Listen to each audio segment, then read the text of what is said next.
सभी दोस्तों को नमस्कार। आपके अपने चैनल स्टडी शॉर्ट में मैं सुखदेव कंबोज आप सभी का हार्दिक स्वागत करता हूं। दोस्तों लेकर के आ गए हैं आज के करंट अफेयर्स यानी 14 दिसंबर 2020 के करंट अफेयर्स जो mrsarkarijob.com जो हमारी अपनी वेबसाइट है उस पर भी अपडेट हो चुके हैं। यहां पर हम विश्लेषण करेंगे एक एक क्वेश्चन का जो कि परीक्षा की दृष्टि से बहुत ही इंपॉर्टेंट क्वेश्चन बनते हैं। कि हाल ही में पहला क्वेश्चन आ रहा है आपके स्क्रीन पर कि हाल ही में विश्व स्वास्थ्य संगठन ने भारत के कौन से अभियान की प्रशंसा की है। तो भारत ने एक अभियान चलाया गया था और उसकी प्रशंसा की है, WHO द्वारा प्रशंसा की गई है। तो वो कौन सा अभियान है तो उसकी बात कर लेते हैं दोस्तों। फिट इंडिया मूवमेंट जो है भारत सरकार द्वारा चलाया गया था। इसका उद्देश्य था कि पूरा का पूरे भारत को फिट कैसे बनाया जाए और उसी के एक भाग के रूप में लॉन्च किया गया था फिटनेस का डोज आधा घंटा रोज। तो ये एक मुहिम चलाई गई थी जिसमें हर भारतीय को हर दिन कम से कम 30 मिनट की फिटनेस गतिविधियों का जो है पालना करनी है। इसका ये अनुरोध करता है, इसकी ये रिक्वेस्ट करता है। तो ये अभियान काफ़ी अच्छा WHO को लगा और इसने इसकी प्रशंसा की है। तो उत्तर रहेगा दोस्तों फिटनेस का डोज आधा घंटा रोज। बढ़ते हैं अगले क्वेश्चन की तरफ। अगला क्वेश्चन आपकी स्क्रीन पर आ रहा है कि हाल ही में चर्चा में रहे कोलीवर पुल का उद्घाटन किस राज्य में किया गया है। तो कोलीवर पुल के बारे में थोड़ी सी बात कर लेते हैं। जो हमारे केंद्रीय सड़क परिवहन और राजमार्ग के जो मंत्री हैं नितिन गडकरी, तो यहाँ पे क्वेश्चन ये भी बन गया कि ये कौन से मंत्री हैं। नितिन गडकरी हैं जिन्होंने हाल ही में बिहार में क्या किया है। तो ये राज्य का हो जाएगा दोस्तों बिहार, उत्तर हो जाएगा इसका। बिहार में क्या किया गया है कि सोन नदी पर, बिहार में एक सोन नदी है, सोन नदी पर कोलीवर पुल का उद्घाटन किया है। ये पुल जो है 1.5 किलोमीटर इसकी लंबाई होगी और इस पुल को जो पहला एक वहाँ पे पुल चल रहा था 138 साल पुराना जो था वो 2 लेन था, अब इसको 6 लेन का बनाया जा रहा है। अभी इसको पैरेलल में ही बनाया जाएगा। तो 266 करोड़ रुपए की लागत से बनाया जा रहा है। तो ये दोस्तों सही आंसर था आपका बिहार। बढ़ते हैं अगले क्वेश्चन की तरफ। अगला क्वेश्चन जो आ रहा है आपका,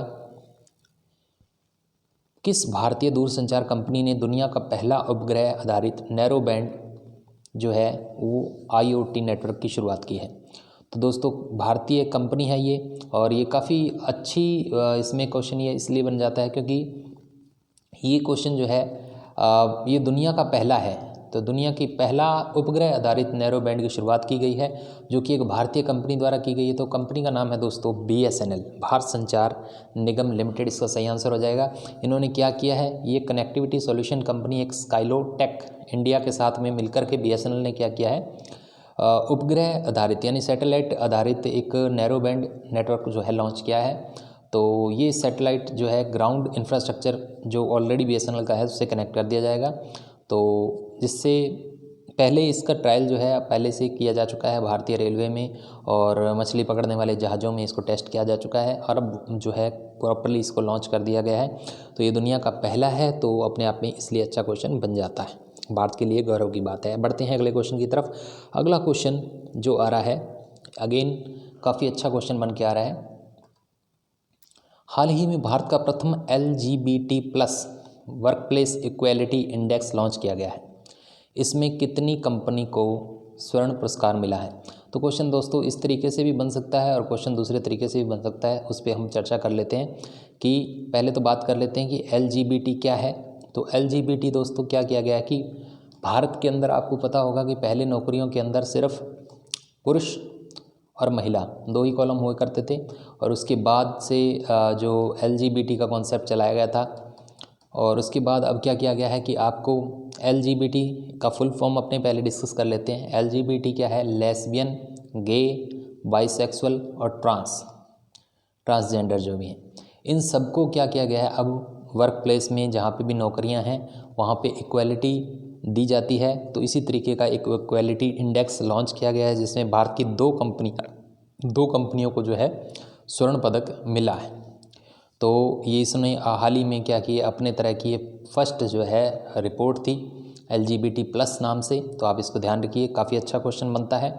और ये जो है KSF जो केशव सूरी फाउंडेशन और फिक्की ने मिलकर के ये रिपोर्ट तैयार की है जिसमें 2 कंपनियों को क्या है स्वर्ण पुरस्कार मिला है।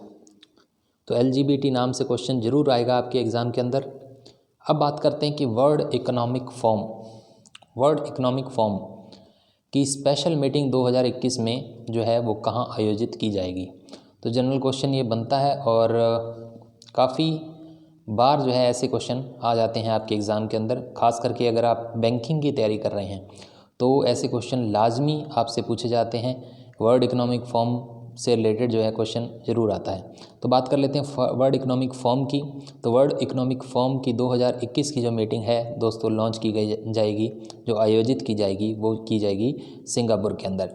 अब सिंगापुर के अंदर इसको आयोजित किया जाएगा और ये 13 से 16 मई 2021 को आयोजित की जाएगी। अब इसमें अच्छी बातें क्या है वो देख लेते हैं। अच्छी बातें ये है कि इसके अंदर दोस्तों वर्ल्ड इकोनॉमिक फॉर्म जो है अपनी जो लॉन्च करने जा रहा है, आयोजित की जाने वाली है इसकी मीटिंग, स्पेशल मीटिंग होगी ये, जितने कोविड-19 का क्या प्रभाव रहा पूरे वर्ल्ड पर उसके बारे में चर्चा की जाएगी सिंगापुर के अंदर। और ऐसा सिर्फ ये फर्स्ट टाइम हो रहा है जब इसकी स्पेशल मीटिंग जो है एशिया के अंदर जो है वो आयोजित की जा रही है। हमारे एशिया के अंदर फर्स्ट टाइम ऐसा हो रहा है कि वर्ल्ड इकोनॉमिक फॉर्म की स्पेशल एनुअल मीटिंग जो है आयोजित की जा रही है सिंगापुर के अंदर। अदरवाइज़ और वैसे सेकंड टाइम हो गया है कि वो स्विट्ज़रलैंड, ज़्यादातर स्विट्ज़रलैंड से में ही इसकी मीटिंग आयोजित की जाती है, लेकिन इससे पहले जो है न्यूयॉर्क में लॉन्च की गई थी फर्स्ट टाइम स्विट्ज़रलैंड के बाहर, और दूसरी बार ऐसा हो रहा है कि जो है ये अपने सिंगापुर के अंदर आयोजित की जा रही है। तो ऐसा फर्स्ट टाइम हो रहा है एशिया के अंदर जो है वर्ल्ड इकोनॉमिक फॉर्म की स्पेशल मीटिंग जो है आयोजित की जा रही है। तो इसलिए दोस्तों अच्छा क्वेश्चन बन जाता है। अब बढ़ते हैं अगले क्वेश्चन की तरफ। इसका सही आंसर हो जाएगा सिंगापुर। अगला क्वेश्चन जो आ रहा है आपकी स्क्रीन पर, हाँ, अब जो कोरोना महामारी चल रही है उससे रिलेटेड जो है क्वेश्चन बन रहा है कि हाल ही में कौन सी पहली भारतीय कोविड-19 जो वैक्सीन को ह्यूमन ट्रायल को क्या की दी गई है, अनुमति दे दी गई है।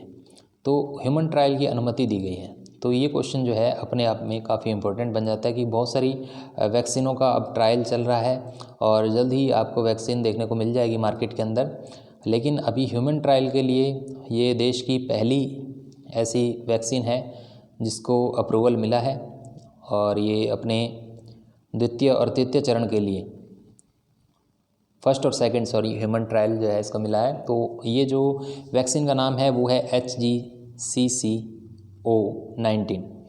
तो इसने अपना ह्यूमन ट्रायल शुरू कर दिया है और ये इसमें ख़ास बात थी, तो आप इसका नाम याद रखिए HGCCO19।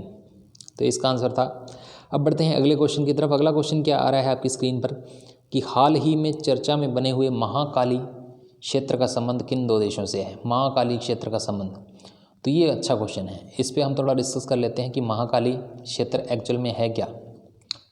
दोस्तों महाकाली क्षेत्र जो है वो सबसे पहले आंसर बता देता हूँ मैं आपको, भारत और नेपाल के बीच में है।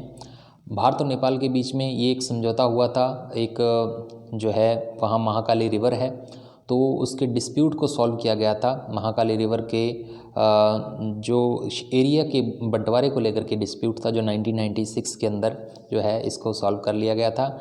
अब वहाँ पर क्या बनाया जा रहा है, एक हाइड्रो पावर प्रोजेक्ट लगाया जा रहा है जिससे कि बिजली उत्पादन होगा, और शारदा रिवर भी इसको बोलते हैं और महाकाली रिवर भी बोलते हैं, दोनों नामों से जाना जाता है नेपाल के अंदर, और उस पर ये प्रोजेक्ट लगाया जा रहा है। तो NHPC के जो हमारे CMD हैं AK सिंह, उन्होंने इसको लॉन्च किया है और वहाँ पे 94.2 मेगावाट का जो है टनकपुर पावर स्टेशन जो है बनाया जाएगा। तो ये इसमें ख़ास बात थी। तो भारत और नेपाल के बीच में दोस्तों महाकाली क्षेत्र का संबंध है।